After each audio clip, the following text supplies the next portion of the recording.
Warung seblak ini selalu penuh. Padahal cuma buka malam Jumat, rasanya enak. Tapi tiap yang makan, satu persatu hilang. Dan ternyata, pemilik warungnya udah menikah dengan Buto Ijo demi kekayaan. Namaku Danu, mahasiswa semester akhir yang merantau ke Semarang dari desa kecil di Kendal. Hidup sebagai anak kosan di tengah kota besar itu bukan perkara gampang. Apalagi kala tanggal tua datang lebih cepat dari tanggal gajian kiriman orang. Sore itu, aku baru saja pulang dari kampus. Kepalaku penuh dengan tumpukan skripsi yang makin lama makin mirip teka-teki silang. Aku menelusuri gang sempit menuju kosan, dan seperti biasa, perutku sudah mulai meminta makan. Awalnya kupikir mau ke warteg langganan, tapi di ujung gang, aku lihat ada kerumunan kecil di depan sebuah warung baru. Spanduknya sederhana, seblak. Mbak Sri pedesnya bikin ketagihan. Di bawahnya, ada tulisan yang sedikit norak, tapi mencuri perhatian. Sekali coba, mimpi tiap malam. Aku nyengir, mimpi tiap malam? Apa karena kepedasan, atau karena hutang nambah? Karena penasaran dan lapar yang makin akut, aku melipir masuk ke antrian. Warungnya kecil, cuma beratapkan seng, dan ada kursi plastik warna merah yang sebagian sudah pudar, tapi aromanya, ya ampun, sedap banget. Wangi kencur, kerupuk, dan cabai yang ditumis seperti meninju hidungku. Di balik wajan besar, berdiri seorang wanita paruh baya. Wajahnya ayu, senyumnya ramah banget, dan matanya, entah kenapa, terasa dalam, seolah bisa membaca isi kepala orang. Yang dia tatap, masnya baru pertama ya kesini? Tanyanya sambil menuang kuah ke mangkok plastik. Aku mengangguk sambil kikuk. Iya, Bu Ils, Mbak Sri ya. Dia tertawa kecil. Panggil Mbak aja, biar kayak masih muda. Aku ikut tertawa, tapi dalam hati, aku agak geli. Warung ini tampak seperti warung biasa, tapi rasanya ada aura yang beda. Mungkin karena suasana senja yang mulai turun, atau karena cara Mbak Sri tersenyum, ramah, tapi menyisakan kesan yang dingin. Entah kenapa, saat semangkuk seblak itu datang di hadapanku, aku langsung lupa segala kecurigaan. Isinya lengkap kerupuk, ceker, batagor, bakso, makaroni. Kuahnya merah menyala, tapi bukan merah biasa, lebih gelap, seperti darah yang dicampur cabai. Tapi aromanya, astaga, luar biasa. Aku menyeruput sendok pertama, dan boom. Lidahku seperti meledak. Panas dan pedas tapi enak banget, beda sama seblak-seblak lain yang pernah aku coba. Enak ya? Tanya Mbak Sri sambil senyum tipis. Aku langsung angguk semangat ini. Gila sih, Mbak, kok bisa senak ini? Pakai apa bumbunya? Mbak Sri tertawa pelan, cuma resep warisan keluarga, Mas, dulu dari nenek, terus turun ke aku. Tapi jangan. Tanya isinya apa ya? Aku tertawa kecil, kupikir dia bercanda, tapi kalau kupikir ulang sekarang, seharusnya saat itu aku sudah curiga. 3 hari kemudian, aku balik lagi, lalu besoknya, dan besoknya lagi. Rasanya ada yang menarikku untuk terus datang, bahkan saat aku sudah kenyang. Aku selalu merasa warung itu memanggil, dan setiap aku datang, Mbak Sri selalu memperhatikanku. Bukan dengan cara genit, atau mencurigakan, tapi seperti dia sedang memilih sesuatu, menimbang-nimbang. Mas Danu belum bosan? Tanyanya waktu itu. Aku kaget loh, Mak tahu nama saya? Dia tersenyum pelan, sambil membalik kerupuk di atas. Minyak panas, kan Mas sering kesini, saya hafal. Tapi, aku belum pernah bilang nama. Bahkan bayar pun selalu cash, tanpa aplikasi. Jadi gimana dia tahu? Aku hanya bisa senyum kaku. Tapi hatiku mulai gelisah. Malam itu, aku mimpi aneh. Dalam mimpiku, aku sedang duduk di bangku warung Mbak Sri. Tapi suasananya sepi dan gelap. Hanya ada suara gemericik air dari dapur. Tiba-tiba dari belakang warung muncul sosok besar, tinggi hampir menyentuh atap, berkulit hijau, mata merah menyala, dan gigi tajam penuh liur. Dia mendekatiku perlahan, lalu berbisik dalam suara yang berat dan dalam, sebentar lagi giliranmu. Aku terbangun dengan napas ngos-ngosan dan baju basah oleh keringat. Jam menunjukkan pukul 3.33 menit dini hari. Kututup wajahku dengan bantal sambil berbisik, ini pasti gara-gara makan seblak kepedesan. Tapi di luar kamar, aku mendengar sesuatu menggelitik di jendela, suara napas berat, dan bau seblak. Sejak mimpi aneh malam itu, aku jadi agak ragu buat balik ke warung Mbak Sri. Tapi anehnya, tiap lewat gang itu, Kakiku seperti otomatis belok ke arah warung. Ada semacam magnet yang menarikku, bikin logika dan rasa takutku nggak berarti apa-apa, apalagi tiap lewat. Aromanya makin menggila, harum seblaknya bukan cuma enak, tapi kayak memanggil, beneran. Kayak suara halus yang berbisik, masuk Danu. Lapar ya?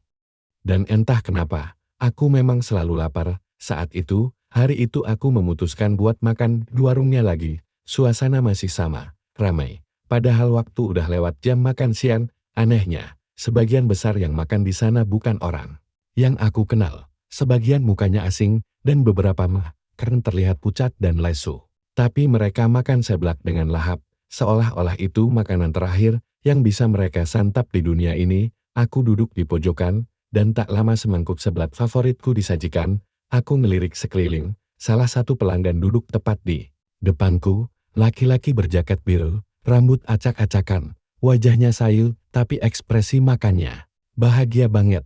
Setelah beberapa suap, dia berhenti, matanya menatap kosong ke depan. Aku sempat panik, Mas. Mas nggak apa-apa? Tanyaku, dia hanya tersenyum lemah. Sebentar lagi, kenyang selamanya, Har. Maksudnya apaan? Sebelum aku sempat bertanya lagi, dia berdiri pelan, jalan ke arah dapur belakang, dan ini yang bikin aku merinding. Baksi hanya menoleh sekilas dan membiarkannya lewat ke belakang. Bahkan pelanggan lain seakan tidak melihat atau peduli. Setengah jam aku tunggu, si Mas jaket biru itu nggak keluar-keluar dari dapur. Nggak ada suara apapun, cuma bunyi panci dan sendok. Seperti biasa aku coba berdiri, tapi Mbak Sri muncul di hadapanku. Mau tambah kerupuk, Mas Danu? Gratis kok. Aku menelan ludah itu, Mas yang tadi, yang masuk ke dapur. Oh, dia pegawai saya. Lagi bantu-bantu masak, jawabnya sambil tersenyum. Tapi itu bohong, aku tahu. Karena 1 jam kemudian, ada ojek online datang ke warung. Nanya-nanya sambil panik. Mbak, lihat cowok jaket biru masuk ke sini? Dia tadi pesan seblak buat dibungkus.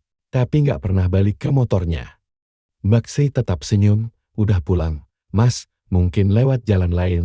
Aku diam membisu, mataku dan mata tukang ojek itu bertemu, dan kami sama-sama tahu ada yang nggak beres. Kejadian itu bikin aku kepikiran. Sepanjang malam, aku mulai memperhatikan hal-hal kecil yang sebelumnya kupikir biasa aja, kayak kenapa nggak pernah ada warga sekitar yang duduk makan di warung itu. Padahal warungnya ram terus. Tapi semua wajah yang makan di situ selalu asing, seperti bukan orang Semarang, seperti bukan dari dunia ini. Aku makin kepikiran ketika beberapa hari kemudian, teman kosku sendiri, Wira, bilang, dia terakhir bilang mau nyobain seblak yang viral itu, karena aku sering promosiin rasanya, awas lo kalau nggak bohong. Katanya pedasnya, sampai mimpi buruk, dah. Katanya waktu pergi, dia nggak pernah balik, handphonenya mati. Motornya nggak dipakai, dan dompetnya masih di kamar. Laporan ke RT. Nggak ditanggapi serius, mungkin kabur. Mahasiswa banyak tekanan. Biasalah, kata Pak RT enten. Tapi aku tahu dia nggak kabur. Dia masuk ke warung itu. Dan nggak pernah keluar lagi. Beberapa malam setelah itu, aku sengaja duduk jauh dari warung. Dari kejauhan, aku perhatikan siapa aja yang masuk. Ada cewek muda bawa tas, 2 anak SMA cowok, dan bapak-bapak tukang ojek. Semuanya masuk, sampai warung tutup. Hanya 2 orang yang kulihat keluar. Dan anehnya, wajah mereka kosong, matanya sembab. Salah satu bahkan muntah di pinggir gang sebelum naik motor. Aku nggak tahan lagi. Malam itu aku beranikan diri mengintip ke dapur belakang. Aku tahu itu gila, tapi kalau benar temanku jadi korban, aku harus tahu. Aku cari celah dari samping warung, nunduk di balik tong sampah, dan intip lewat celah papan kayu dapur belakang, dan disitulah aku lihat Mbak Sri, berdiri di depan sesuatu atau seseorang, tapi bukan manusia. Sosoknya besar, setinggi lemari es 2 pintu, berkulit hijau gelap, bermata merah, dan tubuhnya berbalut kain lusuh seperti bekas kuburan. Sosok itu duduk di pojokan dapur, seperti sedang menunggu makanan. Di depannya, Mbak Sri menaruh mangkuk besar, bukan seblak, tapi potongan tangan manusia. Aku menahan napas. Sosok raksasa itu mendekatkan wajahnya ke mangkuk, lalu mengendus dan tertawa. Suaranya berat, dalam, dan menggetarkan tanah. 1 jiwa lagi, Sri, 2 malam lagi kita nikah lagi. Aku mundur perlahan, tapi celakanya, Aku menginjak kaleng kosong, bunyinya nyaring. Aku panik, dan dalam sepersekian detik, mata merah buto ijo itu berbalik langsung menatap ke arahku, dan dia tersenyum. Aku lari secepat-cepatnya, tanpa peduli suara kaleng yang masih berguling, tanpa menoleh ke belakang, tanpa sempat memastikan apakah makhluk itu keluar atau tidak. Yang aku tahu, aku harus segera menjauh dari warung itu sebelum sesuatu atau seseorang menarikku masuk. Sampai di gang depan, nafasku ngos-ngosan, badanku gemetar, jaketku basah oleh keringat. Padahal angin malam Semarang sedang kencang, tapi tubuhku tetap terasa panas. Seolah ada bara yang merayap di tengkukku, aku melirik ke belakang, warung sepi. Tak ada siapa-siapa, tak ada suara, tak ada lampu menyala, tak ada Mbak Sri. Tapi mataku menangkap sesuatu di atas atap seng warung itu, sesosok bayangan besar, duduk, jongkok, matanya menyala merah, menatap langsung ke arahku dari kejauhan. Aku kaku, tak bisa bergerak.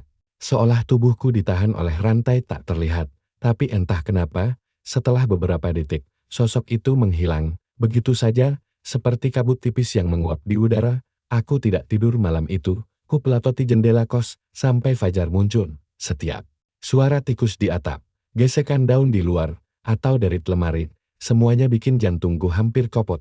Paginya, aku demam tinggi. Mungkin karena shock, mungkin juga karena sesuatu dari semalam menempel di tubuhku, badanku panas dingin, dan kepalaku terasa berat, seperti ditindih karung pasir. Tapi justru dalam keadaan seperti itu, mimpi-mimpiku makin parah. Aku terjebak di warung sebelah, tapi semua pelanggan punya wajah yang sama wajahku sendiri, dan dari dapur, Mbak Sri keluar sambil membawa nampan isi kepala manusia yang juga berwajah aku. Dia menjuapi makhluk hijau itu satu persatu sambil berkata, "Ini yang terakhir, Mas." Setelah ini, Mas Danu ikut ke belakang. Ya, aku terbangun sambil menjerit, membuat teman kosku yang satu kamar langsung bangun dan ketakutan. "Danu, lo kenapa sih? Muka lo pucat banget, kayak habis lihat setan."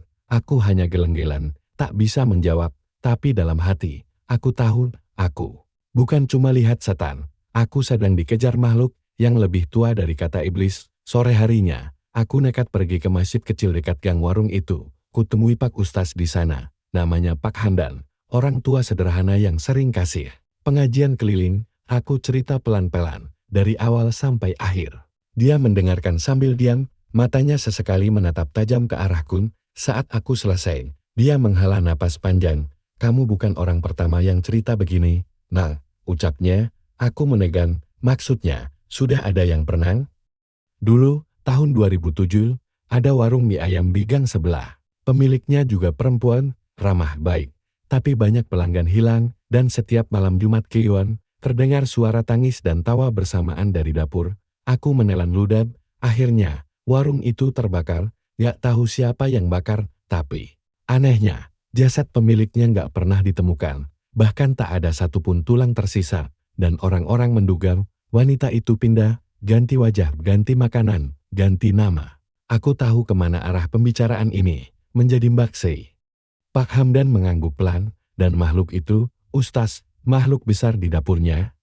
"Buto ijo," bisik Pak Hamdan, jantungku mencelas. "Bukan dongeng, Danu, bukan sekadar legenda. Untuk menakut-nakuti anak kecil, ada yang berhasil memanggilnya lewat tumbal dan perjanjian darah. Konon, jika seorang wanita berhasil memberi makan jiwa manusia cukup banyak, Buto Ijo akan menikahinya, dan saat itu, warungnya menjadi pintu ke alam lain. Malam harinya, aku pulang dengan pikiran kacau, tapi satu hal yang menggangguku, kenapa sejak awal, Mbak Sri seolah memperhatikanku lebih dari pelanggan lain?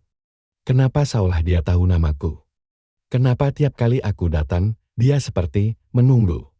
Aku rebahan sambil menatap langit-langit. Dan tiba-tiba aku sadar, aku sudah 5 hari tidak melihat warung itu buka, padahal biasanya tak pernah libur, bahkan hujan lebat pun buka, dan besoknya warung itu buka lagi. Tapi kali ini, tidak ada antrian, hanya satu kursi yang disediakan, satu mangkuk seblak yang sudah tersaji dan di depannya tertulis namaku dengan darah, Danu.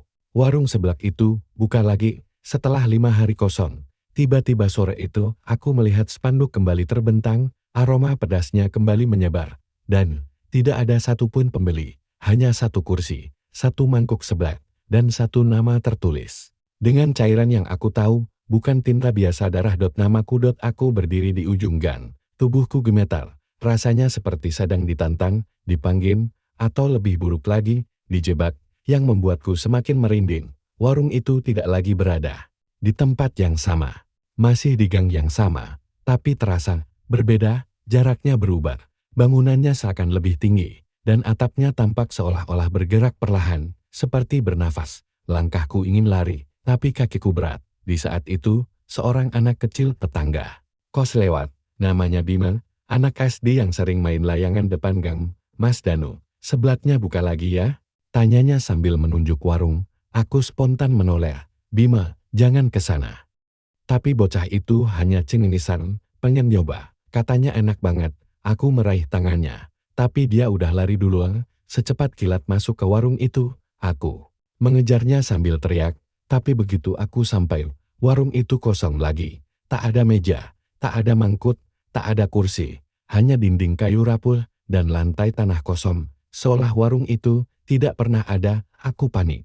Keliling gang, panggil nama Bima, tanya ke tetangga, tapi semua jawabannya bikin aku makin ngeri. Bima siapa, Mas?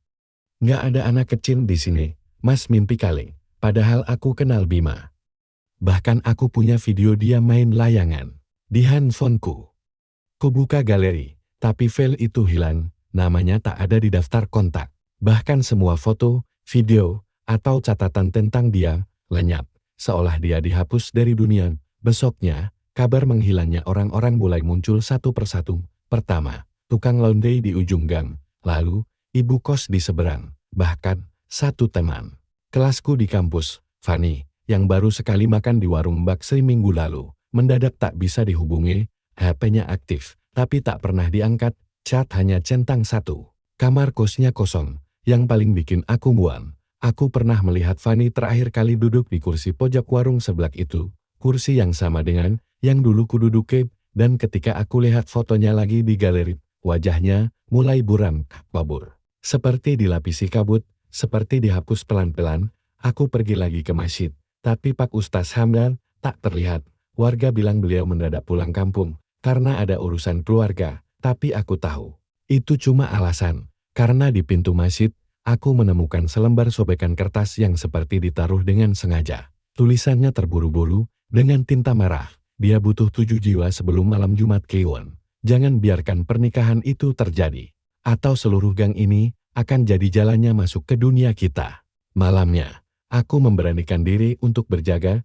Kupasang kamera HP di depan jendela kos, diarahkan ke arah gang kecil tempat warung itu biasa muncul. Kupasang juga aplikasi pelacak gerak. Aku nekat, karena satu-satunya cara tahu kebenaran adalah melihatnya langsung. Tepat pukul 1:11 menit. HP-ku bergetar, sensor gerak menangkap sesuatu, kuplototi layar, dan perlahan warung itu muncul. Ya, muncul dari kabut tipis yang naik dari tanah.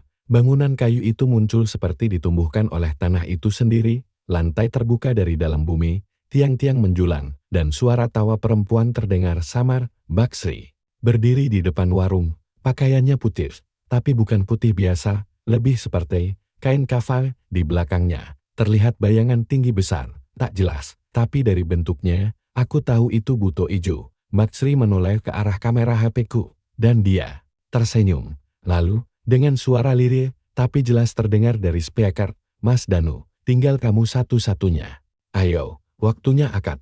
Aku lempar HP-ku, suara tertawa mereka menggema di luar jendela. Tak ada orang lain yang dengar, tak ada yang keluar rumah, tinggal aku sendiri, ditarget, karena dari awal. Ini bukan cuma tentang seblak ini, tentang pernikahan setan, dan akun, calon pengantinnya. Aku tidak bisa tidur, bahkan untuk memejamkan mata sebentar pun, rasanya mustahil. Bayangan warung yang muncul dari tanah, suara tawa Mbak Sri, dan kata-kata terakhirnya, yang menyeramkan itu, terus menggema di telingaku. Mas Danu tinggal. Kamu satu-satunya. Ayo, waktunya akad.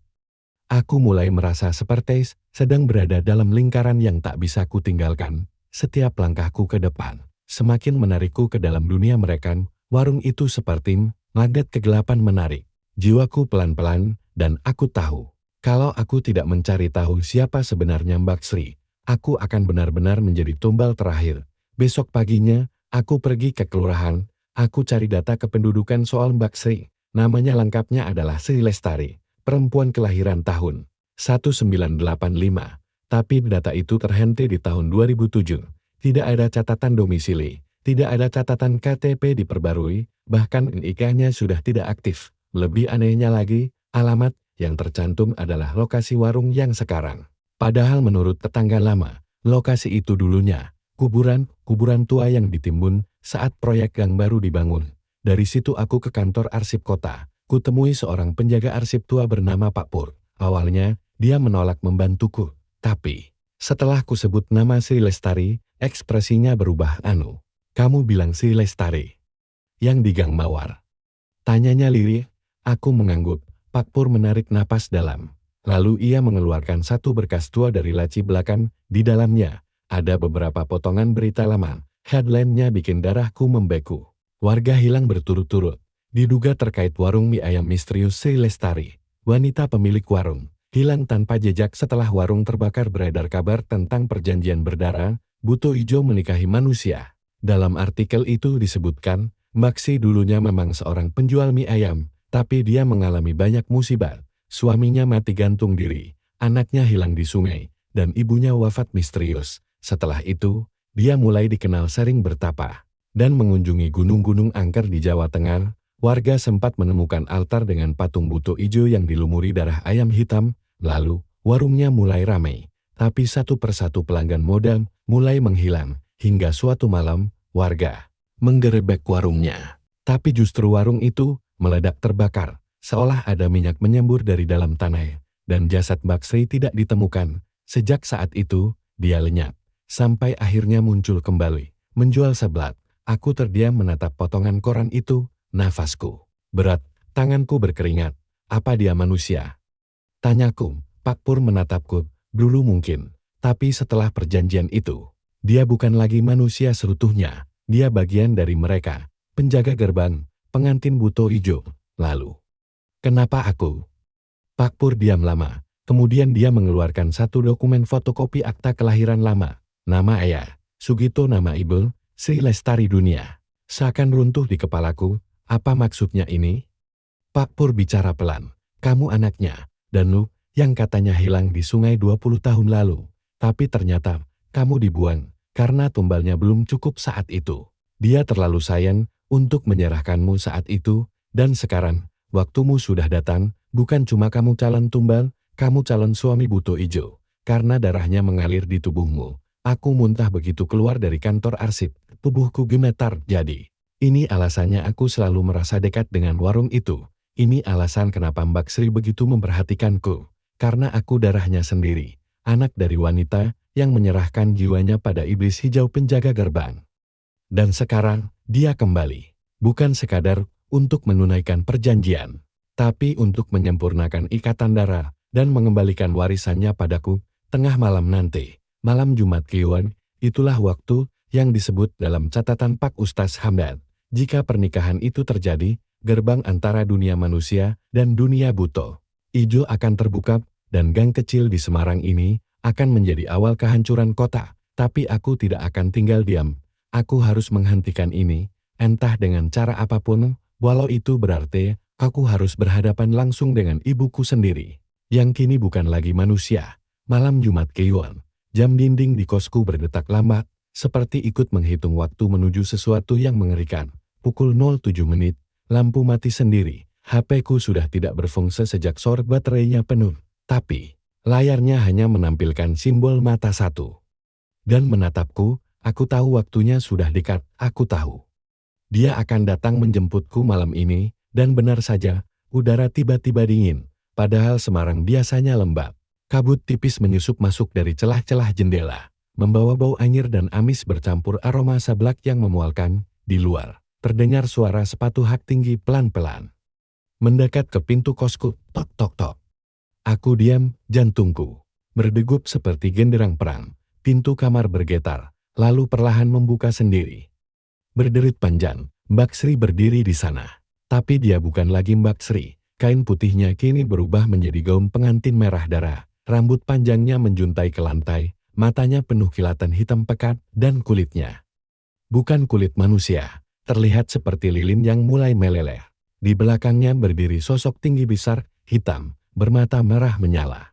Buto ijo, ayo, Mas Danu, ucapnya dengan suara bergema, seperti dua suara tumpang tindih. Sudah cukup tumbalnya, sudah cukup jiwa. Aku ingin lari, tapi tubuhku tak bisa digerakkan. Seolah ada tali tak kasat mata yang menarikku untuk ikut bersama mereka. Tanganku bergetar, mataku basah, tapi tubuhku melayang keluar kamar, menuju gang gelap tempat warung itu, menunggu atau mungkin, altar pernikahan warung itu, kini berubah, bukan lagi bangunan reot berdinding sen, tapi menjadi semacam panggung ritual dengan lilin hitam di sekelilingnya. Di tengahnya, ada singgasana batu yang dilumuri darah segar, di atasnya tergolek 7 mayat. Aku mengenal wajah-wajah itu, Rukos, Fani, Bima, tukang laundry, dan 3 orang yang bahkan aku tak tahu siapa namanya, tapi aku pernah melihat mereka duduk di kursi warung, tertawa, makan, sebelum akhirnya menghilang. Tubuh mereka membiru, lidah menjulur,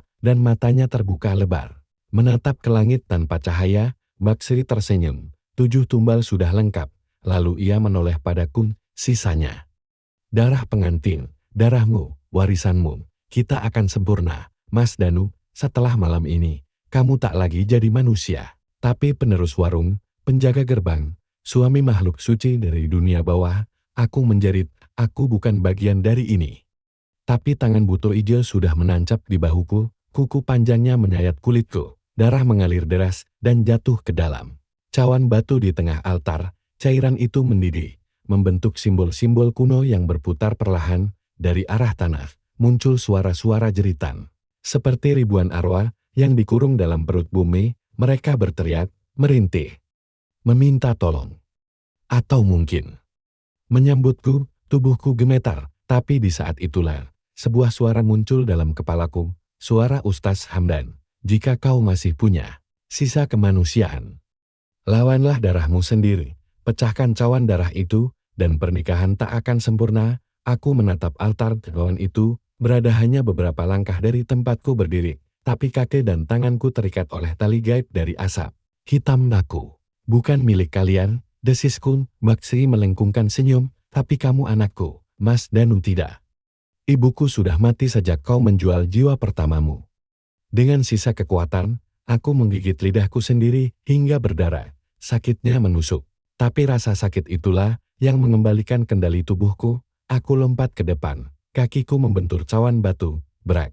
Cawan itu pecah, darah menyembur ke segala arah, dan altar mulai bergetar. Lilin padam satu persatu, dan Buto Ijo mengaum keras. Telinga dan hidungku berdarah karenanya. Baksri berteriak, wajahnya retak, gaunnya berubah menjadi api, matanya meleleh seperti lilin yang terbakar. Kau gagalkan pernikahan ini, anak durhaka, jeritnya, tapi aku tidak gentar. Justru aku teriak balik, pergilah ke neraka kau dan suami iblismu. Semua meledak dalam cahaya putih, suara petir memecah langit, dan ketika aku tersadar, aku sudah berdiri di depan gang kosong. Warung itu hilang, tak ada altar, tak ada mayat, tak ada Baksri, hanya tanah yang retak, dan bau amis yang masih tercium. Samar-samar orang-orang yang pernah hilang, tidak pernah kembali, termasuk Bima, Fani, dan yang lainnya. Sebagian warga tak pernah ingat mereka. Sebagian lagi merasa warung seblak itu hanya mimpi buruk masal yang terjadi sekali dalam seumur hidup. Tapi aku tahu mereka pernah ada. Mereka jadi tumbal, dan aku hampir ikut menyusul. Di kamar kosku, HP-ku kembali menyala. Tapi satu foto tertinggal, foto lama, tanggalnya tahun 2005, seorang anak kecil berdiri di depan warung mie ayam, di sampingnya, seorang wanita muda tersenyum manis, sambil memegang mangkuk. Sri Lestari, ibuku, dan kini aku masih bisa mendengar suaranya setiap malam Jumat Kliwon. Mas Danu, warung kita belum selesai. Aku akan kembali, dan kau akan tetap jadi milikku. Sudah 2 minggu sejak malam itu, sejak aku menghancurkan cawan darah, menggagalkan pernikahan iblis yang hendak mengikatku dengan Buto Ijo, sejak warung seblak Baksri lenyap seolah tak pernah ada. Tapi aku salah kalau mengira semuanya sudah selesai. Justru sekarang, yang paling menyeramkan baru saja dimulai. Hari pertama terlihat normal. Warga kampung kembali beraktivitas seperti biasa. Bahkan Bu RT berkata dengan yakin, warung seblak, Baksri. Ah, kayaknya kamu kecapekan, Mas Danu, di gang ini nggak ada tuh yang jualan seblak. Mereka semua lupa, atau lebih tepatnya, dilupakan, tapi tidak denganku. Aku masih bisa mencium bau cabai bakar bercampur amis darah tiap lewat gang itu, dan setiap malam Jumat, aku mendengar suara kursi plastik yang digeser. Suara sendok mengaduk mangkuk, padahal tak ada siapa-siapa di sana. Malam itu, Jumat Kliwon kedua setelah insiden, aku pulang dari musala dalam kondisi menggigil. Langit gelap, awan menggantung rendah, petir menyambar seolah langit marah. Aku masuk ke kamar kos, kututup pintu, tapi lampu tiba-tiba mati dan catak. Sesuatu dilempar dari bawah pintu, sebuah surat, kulitnya lusuh, tapi aku kenal tulisan tangan di atas amplop coklat itu, untuk Mas Danu, dari ibu. Tanganku gemetar waktu membukanya, isinya satu lembar kertas penuh dengan tulisan Latin kuno, dan satu kalimat yang tertulis jelas di bagian bawah, aku akan menikah, kau tak mau, maka aku pilih yang lain. Aku mematung, jantungku berdetak keras. Yang lain? Maksudnya siapa? Tiba-tiba HP-ku menyala sendiri, notifikasi WhatsApp, masuk dari nomor tak dikenal, foto profilnya hanya mata merang. Pesannya, aku pilih dia, temanmu, si ganteng dari Jogja, dia yang selanjutnya aku terjatuh. BIM adot temanku, yang pernah mampir makan seblak malam-malam, yang sejak kejadian itu, hilang tanpa jejak. Kupikir dia sudah jadi tumbal, tapi ternyata belum, atau dia baru akan dikorbankan sekarang. Aku panik. Kubuka kembali folder foto lama di HP. Mataku tertuju ke satu folder rahasia CCTV Gang Mawar, hasil rekaman kamera milik tukang servis AC yang sempat tinggal di dekat warung sebelum hilang. Video malam hari, gelap. Tapi jelas ada siluet Bima berdiri di depan warung. Mbak Sri keluar, mengelus kepala Bima, tapi yang membuat darahku beku di belakang Bima. Aku berdiri, ya. Aku, tapi bukan aku yang sekarang, aku yang jauh lebih pucat, matanya hitam, senyumnya bengkok seperti disayat. Silat, apa ini? Saat itulah aku sadar, aku mungkin memang berhasil kabur dari pernikahan itu, tapi tidak dari warisan darahnya. Sebagian diriku sudah tertinggal di dunia Mbok Sri, dan sisi gelap itulah yang kini digunakan untuk meneruskan ritual. Kalau aku tak bisa disatukan secara fisik, maka jiwaku dipisah, separuh tetap di dunia, separuh lagi dipakai untuk mencari tumbal baru, dan sekarang separuh diriku yang gelap itu sedang menuju rumah Bima. Untuk menyelesaikan ritual, aku lari. Tanpa alas kaki, tanpa baju lengkap, hujan deras, kilat menyambar, kakiku menapak ganggang becek, menuju kontrakan Bima yang dulu pernah kutinggali sebentar, dan di sana aku melihatnya. Bima sedang tidur di dalam kamar, tapi jendela terbuka, dan sosokku Danu lain sedang merayap masuk lewat ventilasi, matanya merah menyala, tangannya menggenggam mangkuk seblak yang mengepul asap hitam. Bima, bangun. Jangan makan itu. Tapi suara teriakku seperti tidak terdengar. Danu lain menyuapi Bima satu sendok. Bima membuka mulut, terlihat seperti sedang mengigu. Tepat saat sendok hampir menyentuh lidahnya, aku lempar batu ke jendela, brak. Danu lain menolak, matanya bertemu mataku, senyumnya melebar hingga telinga. Terlambat, Danu, tumbal baru sudah diterima, sekarang giliranku mengambil alih seluruh tubuhmu. Tubuhku terhempas ke tanah, rasanya seperti disetrum. Suara ribuan jeritan masuk ke telingaku sekaligus. Aku melihat kilas balik diriku kecil, menangis dalam air sungai. Diriku digendong Mbak Sri ke altar. Diriku dikalungi bunga bangkai. Aku sebenarnya sudah mati 20 tahun lalu. Yang hidup sekarang hanya cangkang, separuh jiwa, dan separuh lainnya sudah menjadi milik kerajaan Buto Ijo. Aku bukan penyintas AKO, tumbal yang tertunda, dan mereka datang lagi untuk mengambil sisanya. Warung itu yang dulu hilang tanpa jejak kembali muncul, tepat di malam Jumat Kliwon ketiga, di gang yang sama, di tempat yang sama, seperti tidak pernah lenyap. Seperti waktu mundur sendiri, bahkan ada kursi plastik tua dan kompor batunya menyala dengan api berwarna biru kehitaman. Aku berdiri mematung dari kejauhan, tubuhku setengah lumpur. Bagaimana mungkin? Bukankah aku sudah menghancurkan cawan darah? Bukankah aku sudah menggagalkan pernikahan? Bukankah Mbak Sri dan Buto Ijo sudah lenyap? Tapi kini mereka kembali, lebih kuat, lebih mengerikan. Aku berjalan pelan ke arah warung. Langit malam tak lagi bersuara, Awan menggantung di atas warung itu seperti payung hitam raksasa, bau amis menyengat, bercampur aroma cabai gosong, dan di depan pintu warung berdiri aku dan versi lain. Dia tersenyum, matanya merah, bibirnya berlumur darah segar, tangannya menggenggam mangkuk seblak yang mendidih tanpa kompor. Selamat datang kembali, Danu, ucapnya pelan. Aku bukan kau, kataku gemetar. Bukan lagi, ia menjawab. Tapi sebentar lagi kita akan jadi satu.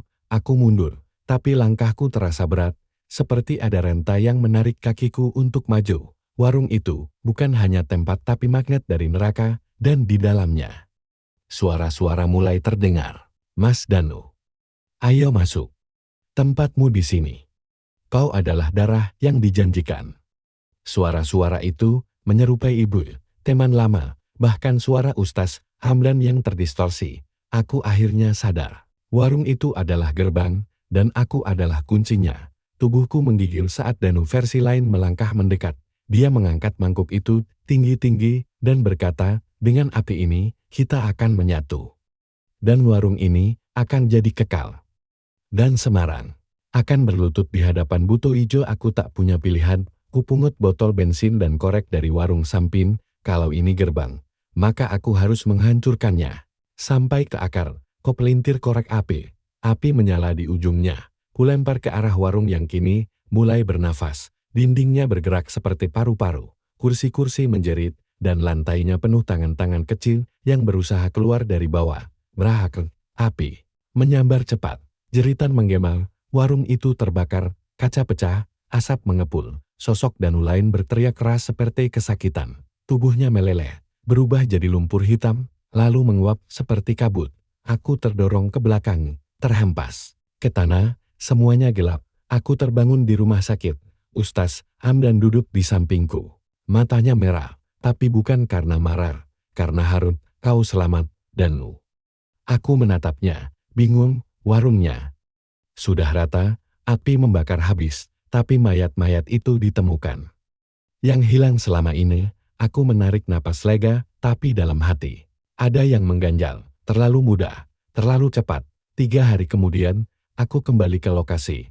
Hanya puing-puing yang tersisa. Tapi saat aku berjalan melewati bekas dapur, aku menemukan sesuatu yang dingin, sebuah batu nisan kecil, tak bertuliskan nama, hanya ukiran kecil di tengahnya. Kita belum selesai, dan di bawahnya akar-akar hitam mulai tumbuh dari tanah, bergerak menjalar.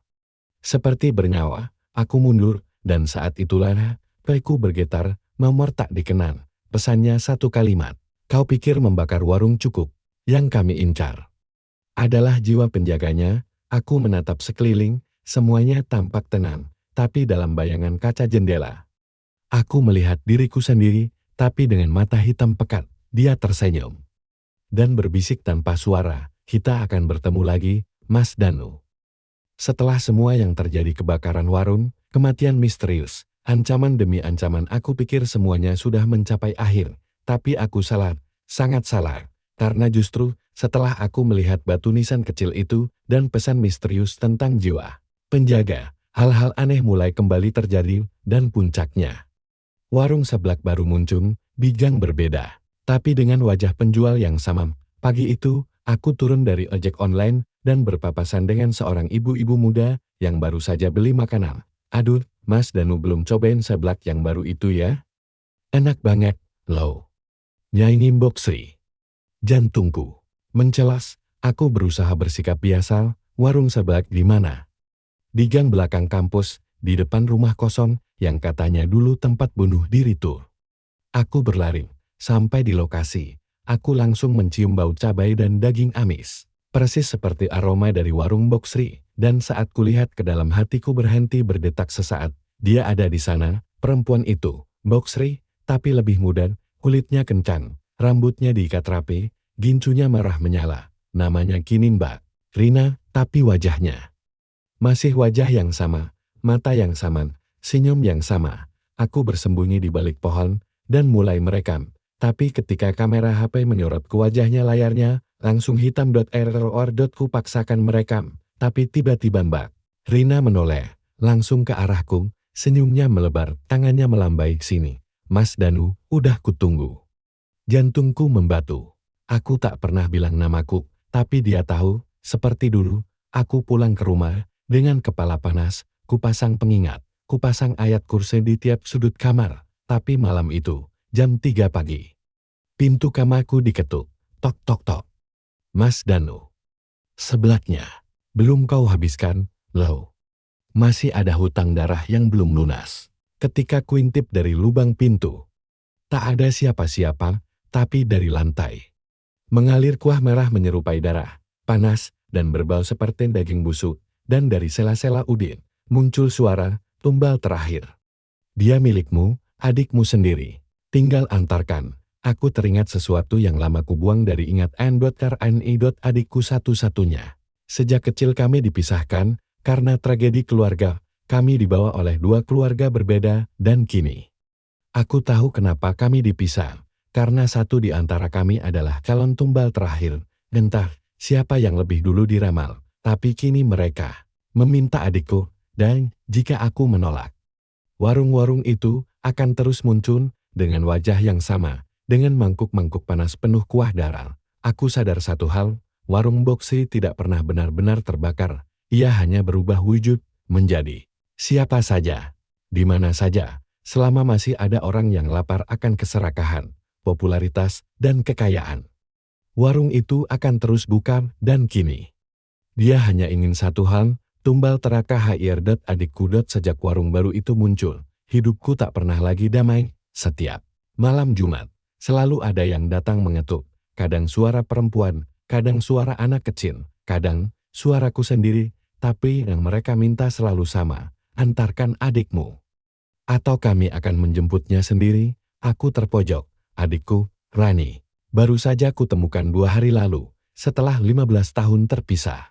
Ia tak tahu apa-apa, hidupnya sederhana lugu, tak pernah menyentuh hal gaib sedikit pun, dan aku justru menyimpan kutukan warisan ini sendirian. Sejak kecil, aku berdiri di depan warung baru, papan namanya kini berubah lagi, seblak rasa kangen, tapi aku tahu, aku mengenali bentuk kursi, cara mangkuk ditumpuk, dan tangan yang mengaduk seblak dengan gerakan khas yang sama, melingkar 3 kali, lalu berhenti tiba-tiba. Boksi, atau siapapun dia sekarang, dia melambaikan tangan seperti biasa, senyumnya hangat, seolah-olah semua ini tak lebih dari jualan biasa. Adikmu sudah siap belum? Tanyanya manis, sambil menuang kuah merah ke mangkuk. Aku menatap tajam. Tidak, tapi aku sudah siap. Senyumnya meredup. Kau tahu artinya? Aku mengangguk. Aku yang akan jadi tumbal terakhir. Aku yang akan menikahi Buto Ijo, bukan Rani. Moksi berdiri perlahan, wajahnya berubah lebih tua, lebih gelap, dan lebih asli. Kalau kau yang memilih, maka kau harus datang sendiri ke altar, tanpa paksaan, tanpa trik, dan kau tidak bisa kembali lagi. Aku mengangguk.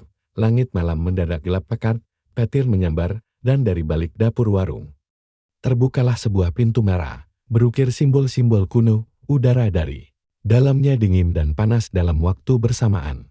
Di sana Buto Ijo menunggu, langkahku berat, tiap jejak kaki terasa seperti menyusuri neraka, tapi aku tak menolak.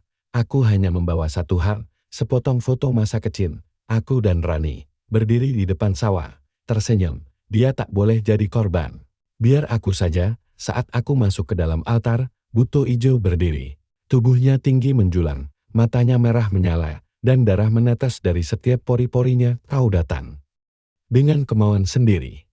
Maka perjanjian telah ditebus. Dia menyentuh dahiku, tubuhku mendadak kaku dan gelap. Entah berapa lama, aku tak sadarkan diri. Saat aku membuka mata, aku sudah tidak di dunia yang sama. Tidak ada api, tidak ada darah, hanya tanah lapang yang hening, dan aku berdiri sendirian di antara kabut. Tapi jauh di kejauhan, kulihat seseorang berdiri. Sosok itu kecil, rambutnya panjang dia tersenyum, dan sosokku yang lama berjalan menjauhi Rani, meninggalkan tubuh, jiwa, dan segalanya. Kakak, dia berbisik, tapi aku tak menjawab, karena aku tahu, aku sudah bukan miliknya lagi. Epilog seminggu kemudian, warung seblak itu benar-benar menghilang, gang tempatnya berdiri jadi kosong. Seperti tak pernah ada bangunan di sana, tak ada yang ingat, kecuali Rani. Dia menyimpan satu foto di dompetnya, foto aku dan dia kecil, berdiri di depan sawah. Kadang malam-malam, dia terbangun